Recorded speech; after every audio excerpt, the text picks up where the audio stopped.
Your prose has one goal: to affect your reader emotionally. But most writers starting out actually do this in the wrong way. They think they're creating an emotional experience for their reader, but they're actually doing the opposite. I've worked with more than 500 writers over the past 18 years as a memoir writing coach. The mistakes I'm going to talk about in this video are ones that I see over and over again.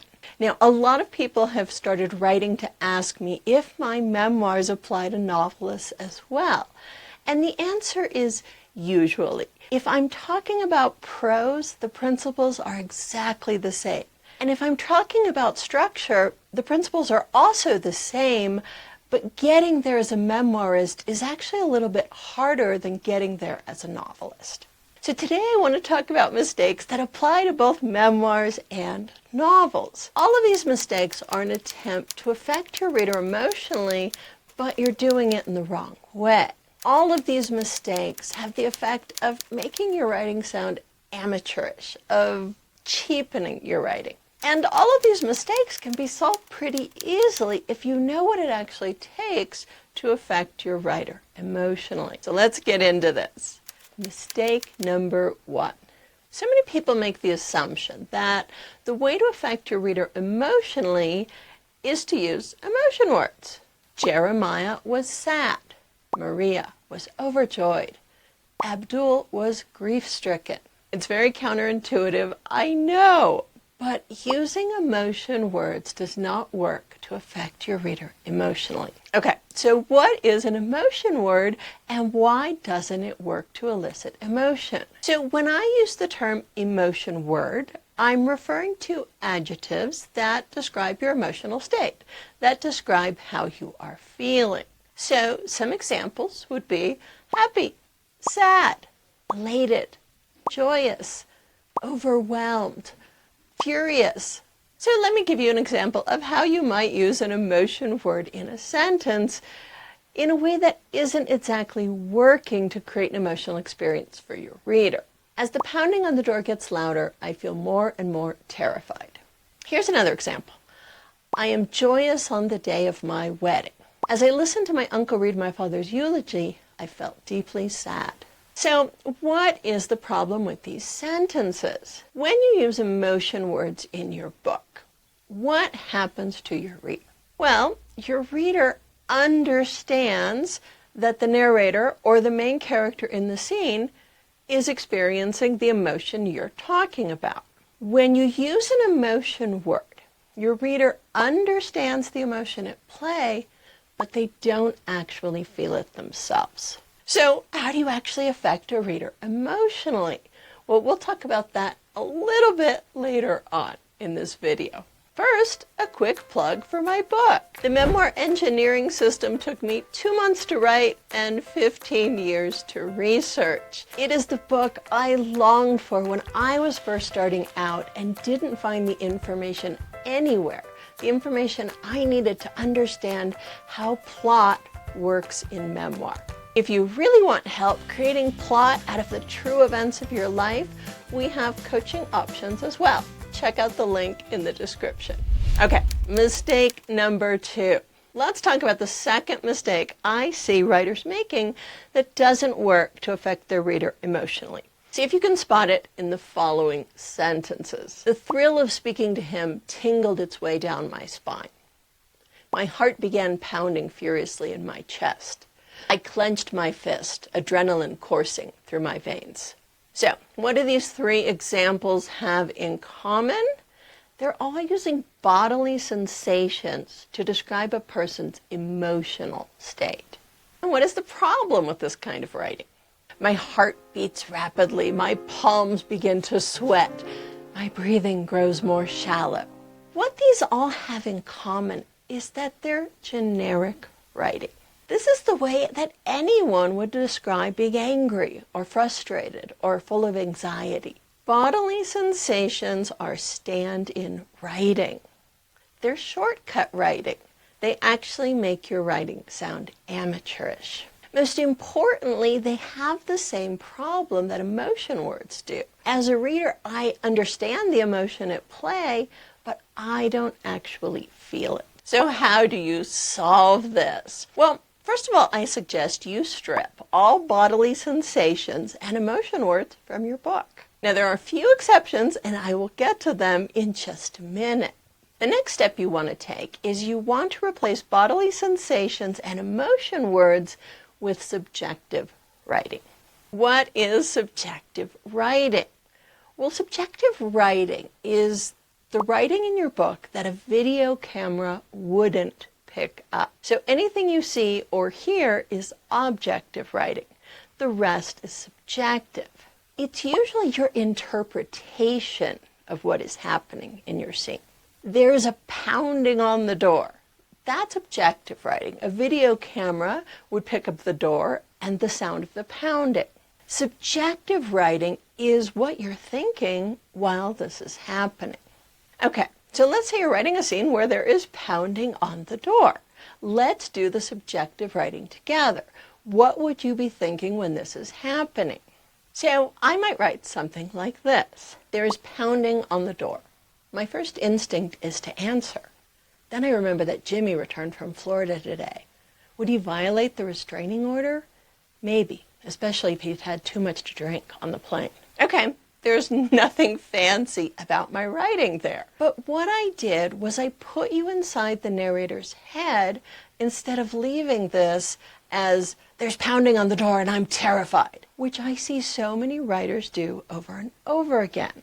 What is incredible about subjective writing is that it has the effect of making the reader feel like they are there with you.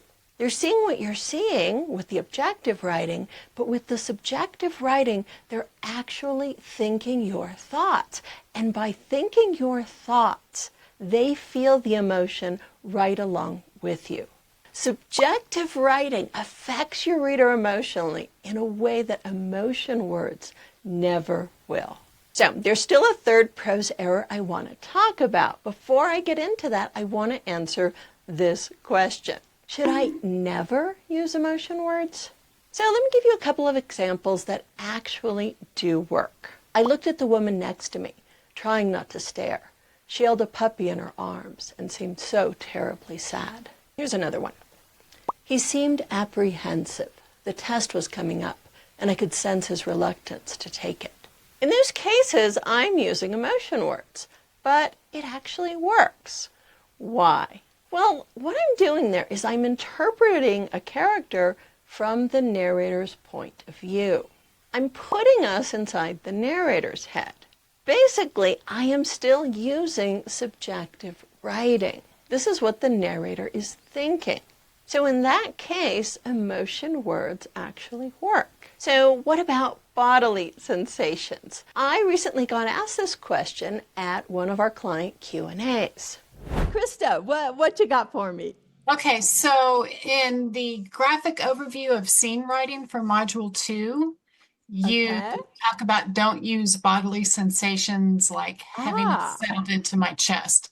One thing I struggled with as a kid was gastritis. My gut was always in flames. If you feel physical pain, that's absolutely worth writing about. That is a reason to put us in your body. So my answer went something like this. It's okay to use bodily sensations in your book as long as you're not using bodily sensations as a stand-in for an emotion. Now, what do I mean by that? My heart started pounding every time I looked at him. Well, that's a stand-in for attraction. Compare that with this sentence. The doctor hooked me up to an EKG machine and my heart began pounding faster. Well, there you're actually describing something happening inside your body. So let me give you another example. Every time I looked at him, I felt sick to my stomach. There you're using a bodily sensation in place of an emotion.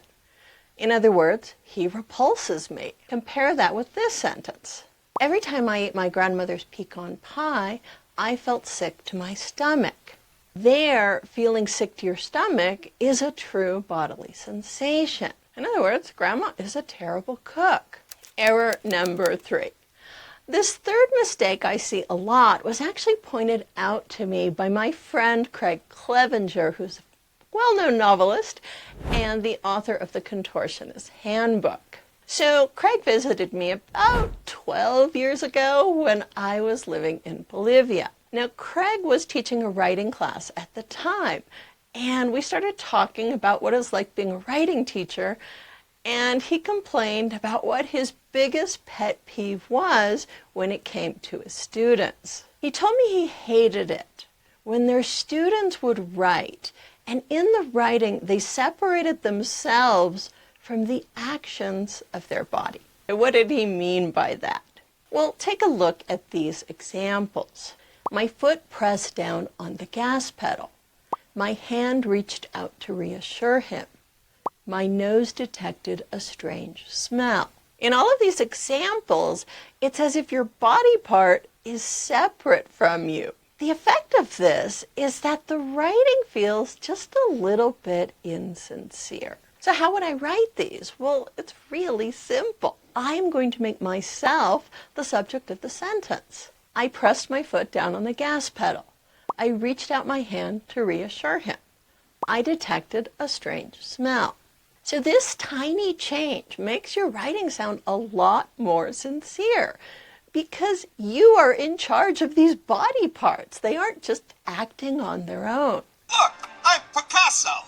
Okay, again, there's just one exception to this, and that is when you want to highlight how disconnected you actually feel from your own body. My arm reached out to him before I realized what I'd done.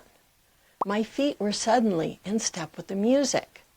I'd had so much to drink, my legs simply quit supporting my weight. So in those examples, it really is as if your body is actually acting on its own. The final example, of course, is if your body is possessed by a malevolent spirit and you are no longer in control of its actions. Your memory is still feeding familiar sensations of having a handle on your nerve endings. A man trapped in a nightmare. Why are you looking at me like that? There's no hand.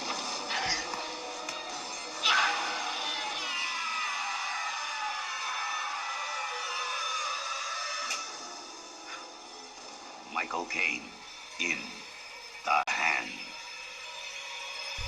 So I hope this video helped you think about your prose in a new way. What's even more important, getting the structure for your book right. If you want to learn more about how to use scenes and transitions to create the plot of your story, watch this video next.